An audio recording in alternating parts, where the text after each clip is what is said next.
The Nintendo 3DS XL released all the way back in 2012, 14 years ago, but with soaring prices and a high demand, should you buy one in 2026? In this video, I'm going to outline the design of the 3DS XL, the cool things you can do to these, and how much you can expect to pick one up for used. Also, I'll talk about comfort while showing you some gameplay.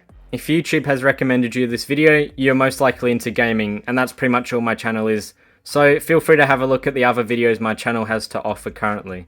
So let's talk about the design first. So as you can see, I've got the Nintendo 3DS XL with the new 2DS XL. So as you can see, it is quite a big difference. Same screen size, all screens are the same. So same. The 3DS XL's home button is here, which I hate because you have to push down hard and sometimes you don't know whether you've pressed it or not, but you never really need to use it. And then as you can see, the new 2DS XL is here. By the way, I'll be making a video on the new 2DS XL in the next week or so, that'll be out. But we're focusing on the 3DS XL for now. I've just got this here to compare the design. But this thing is a lot more heavier than this. But however, this has the 3D mode, which you probably won't be able to see right now. But it's absolutely awesome. After 5 minutes, it's not, however, because it'll give you a headache. But both are very well designed. If you are hoping to play Super Nintendo games on your 3DS, this is not the console for you. This is the console for you. That video will be up here. If it's been released yet, it'll be released probably about 3 or 4 days after the video you're watching currently. But yeah, just to point that out, the older 3DS consoles, so the 2012, 2013 ones, can't play SNES games. The new versions of the consoles can. I'll get back to the 3DS XL soon, but the new versions also have a C-stick here for games like Minecraft, or there are a couple of other games. I think there's a Metroid game in there that you cannot play on this. Some of the newer games that require more processing power, you can't play on the older 3DS consoles, just like this one here. Anyways, let's get back to focusing on the 3DS XL. As you can see, when it's closed up, it's got a pretty nice closing sound. However, compared to the newer ones, this hinge isn't as good. As you can see, my one is cracking, kind of, so I'm being very careful with this thing. Mine's quite unique. I don't know if the owner before me, as you can see, I've got a red and grey silver combo. Looks very cool. I think it's one or the other, but yeah, I like the design of mine. Speakers are here and here, which both sound very good compared to some other models like the 2DS. The regular 2DS door stopper sounds horrible. And then obviously you got your buttons, your stylus, SD card slot on the side here. And you've also got the cartridge slot here. The old classic just on the back of the middle, which is the best out of all of them. I hate how you have to open on the new 2DS XL and other models, you have to open up a front flap here, which I'll show you in a sec. And it's just really annoying to get games in and out, whereas this at the back is very good. So here's what I mean. As you can see, you've got a little flap, you've got to put your nail in there, and it's just very annoying to use. So there you have your headphone jack, front camera, back cameras, and that's about it. By the way, if you have any questions about the 3DS XL, leave them in the description. So the cool thing I wanted to show you guys is if you already own a 3DS, you've probably already done it, but you can mod these, get all the games for free. You just got to just go on the newest YouTube tutorial guide with good comments, positive comments. And yeah, you can pretty much just download the H shop, get your 3DS modded, and then download all these games for free. And obviously you do need to buy a big SD card. I've got a 128 in all 3 of mine. But yeah, that's very cool. And also, one of the reasons these things have skyrocketed in price, which I'll talk about now. So if you're looking to buy one, what's the price range you may have to pay? So this is in Australian dollars, by the way. The cheapest I could find on eBay for one like mine, 3DS XL, is 300 Australian dollars, which that's about 200 US dollars. I have the equivalent on the screen for all these prices. Or if you'd like, you could head over to DK Oldies and get one of these for 570 Australian dollars. I have the equivalent US price. But that's almost a Switch 2, 3/4 of a Switch 2, which that is just ridiculous. However, if you want to find the best deal, go have a look on Marketplace. I would say that's probably the best place where you can find the best deal, in my opinion. If you don't want to spend that much on a 3DS XL, There is the 2DS here, which these still go for 200 Australian dollars, so about 2/3 of the price of a 3DS XL. So it's a bit cheaper. You've got way smaller screens, by the way. Try to get it, as you can see there, way smaller. And you don't have the 3D mode. But if you're on a bit of a budget, these things are still $200 Australian. But if you want to save a bit and you don't care about having the big screen and the 3D mode, then the 2DS is for you. That video's up here if it's been released.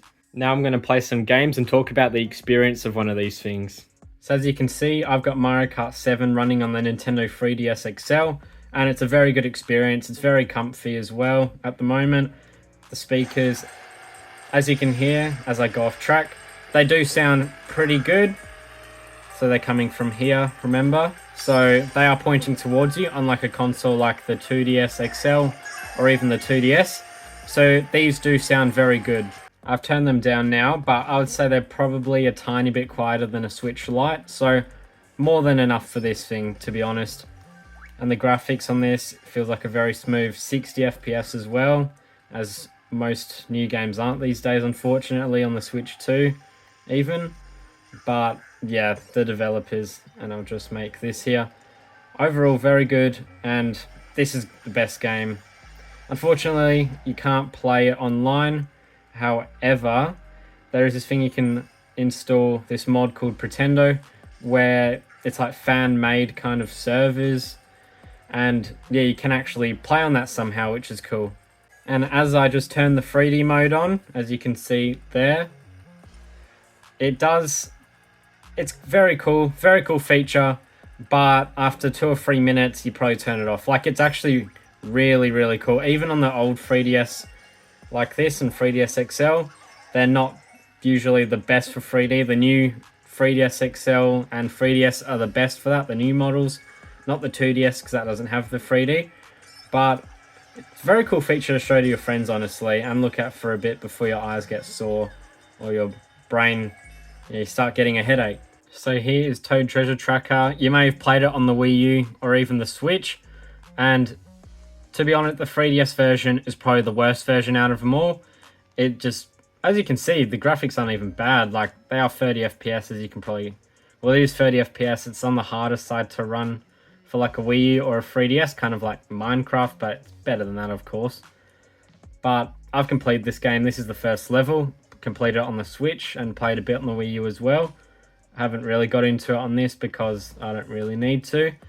But it does look pretty good, but it'd probably be the worst one to play on, just because I wish there was an option where you could just turn this screen off down here and just have that there. Yeah, it's not bad. But on this, let's turn 3D mode on, and so pretty much you can see how it kind of shifts. That's what it does. And on this game, it is really good, the 3D effect, to be honest. That is the one cool thing about this compared to the other ones. The 3D is actually really good on this game. However, on the 3DS XL and the 2DS and the older, just small 3DS, you do not get the C stick there. So you can't just move around. Like, no control. You're just stuck to one thing, so you can't really turn. You can only use the D-pad, which, to be honest, that is not the best experience. So if you're planning to play this game, then maybe the 3DS XL isn't for you. But it's still not bad. So here I've got Need for Speed The Run playing, and it is very uncomfortable because you just gotta have your back trigger and your thumb is just sticking out the whole time, as you can see. Not the most pleasant thing in the world. It's my first time ever playing this, so I'm not going to be the best, but it is probably, like, the graphics and all that are actually really good, to be honest. Like, it's 30 FPS. This screen down here is actually really good for this game, to be honest. But it's, yeah, just that I would have liked instead if they'd done, maybe the A button could be your accelerate. I just don't think this button at the back is right for it. This side is fine as always. The left side, you're never going to have any issues of comfort. But the right side, I couldn't play like this for more than 5 minutes before my hand cramping. So it's definitely not the best, but I'm not focusing at all. But Need for Speed The Run, it's probably not the best game for the 3DS XL. The 2DS, however, on this game would be absolutely amazing. It's got those amazing shoulder buttons. Like as you can see there, it's a pretty big difference in size. 2DS would be great for Need for Speed. By the way, that video will be coming soon, as I said. So to sum it up, yes, you should definitely buy a Nintendo 3DS XL, but only if the price is right. If you feel like you're getting ripped off, then I would avoid it. They're great fun. After modding them, I probably wouldn't have one if you couldn't mod them because the games and all that. They don't cost too much, but like I'd rather spend my money on like Switch or Switch 2 games that I'll probably play for a bit longer and all that. But I do think you should buy one, just not a ridiculous price. 3D mode is very cool. It's pretty comfy for most games. However, some don't feel the best. I believe this is the heaviest 3DS as well. But if you enjoyed the video, I've got a Wii U video here and a Switch 2 video here. So make sure you watch them if you enjoyed this one or like those consoles.